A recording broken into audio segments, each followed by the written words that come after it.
Merci.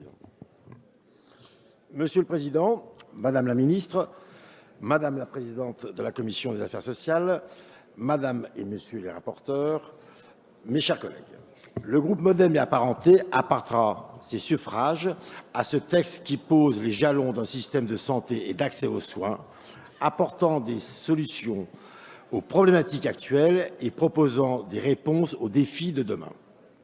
Ce projet de loi, ce changement de modèle, en s'inscrivant dans une dynamique large, à travers les négociations conventionnelles en cours, à travers le prochain PLFSS ou encore les lois bioéthiques, avec la question de l'intelligence artificielle en santé, opère une transformation en profondeur de notre système.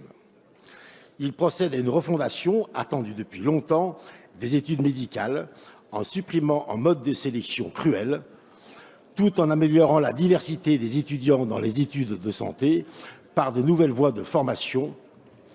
Ce texte s'attaque à la question centrale de la désertification médicale en ne cédant pas à la facilité démagogique et contre-productive du conventionnement sélectif et de la coercition.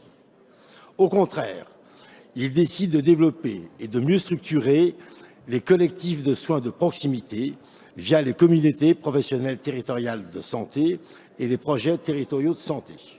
Nous sommes en effet convaincus que l'offre de santé ne peut être améliorée qu'à travers une certaine forme de liberté laissée aux acteurs de terrain, qu'ils pratiquent l'exercice libéral ou hospitalier, mais cela de manière coordonnée et collective.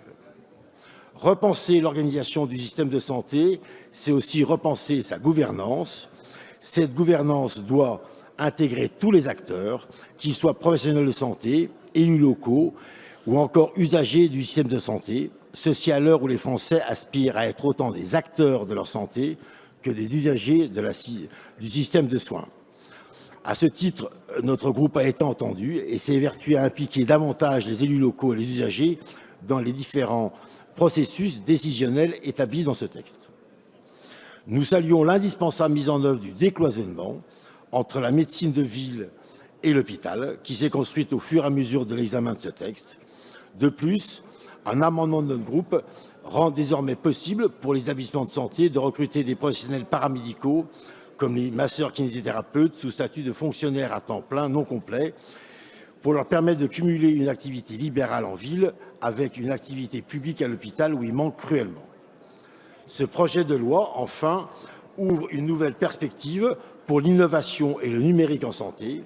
Il concrétise le projet d'un grand répertoire des données de santé à travers le Health Data Hub. Cela constitue une avancée majeure pour notre pays qui dispose d'un véritable trésor en termes de données de santé qu'il faudra désormais exploiter de la manière la plus optimale possible.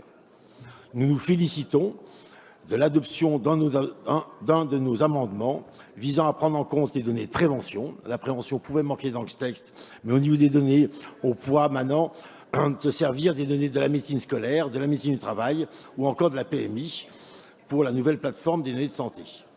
C'est ainsi grâce à ces données de santé préventives que nous parviendrons à vaincre les inégalités de santé, ces inégalités de destin. Sur le volet numérique, notre groupe se félicite de l'adoption de sa proposition de rendre automatique l'ouverture de l'espace numérique de santé et du dossier médical partagé.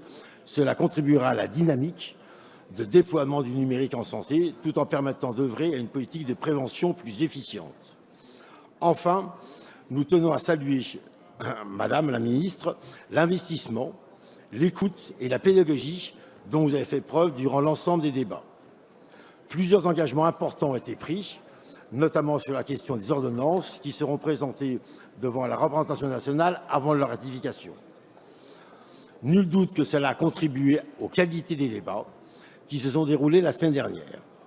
Ainsi, comme indiqué en préambule, le groupe Modem votera ce projet de loi avec le souhait que ces différentes mesures se déploient rapidement et efficacement sur l'ensemble de nos territoires pour que nos citoyens, nos concitoyens, disposent d'un système de santé qu'ils méritent. Je vous remercie. Merci, chers collègues.